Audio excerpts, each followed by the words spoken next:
This year marks the 20th anniversary of the tragic events of September 11th, 2001. Every city had some connection to New York on that day. CBS 58's Amanda Becker shares how a piece of it is honored by two local men. I had never met Joe before, didn't know who he was.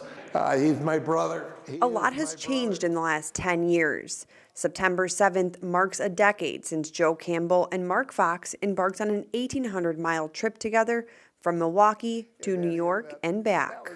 So many things on that trip.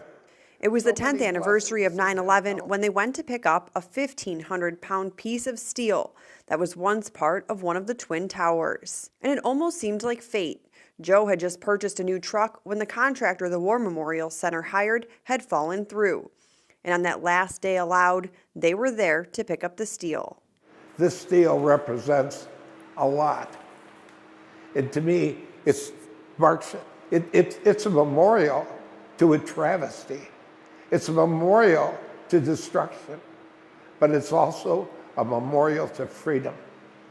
In a small white truck draped in an American flag, the steel was brought to the War Memorial Center. The drive home brought people from Indiana, Illinois, and Wisconsin out. More than 500 motorcycles, state troopers, and firefighters lined the interstate. There were fire trucks and ambulances and policemen on the overpasses all the way up to Milwaukee. When we got to Milwaukee, the interstate was shut down. This is a memory I'm always going to have. This trooper pulled around ahead of us real quick. He pulls over, he stops, he gets out, and as we go by, he salutes us. So many things on that trip. Both of the men still get emotional looking at the steel. And that wasn't Mark Fox's first time to the towers since they collapsed. He was also there in November of 2001 with other local firefighters helping with funeral services for the men and women who lost their lives. Smell. It was like a wet, rusty steel smell that we could smell throughout the entire area.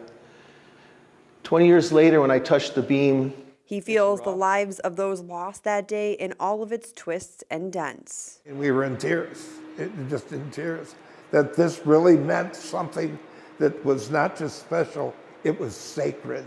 In Milwaukee, Amanda Becker, CBS 58.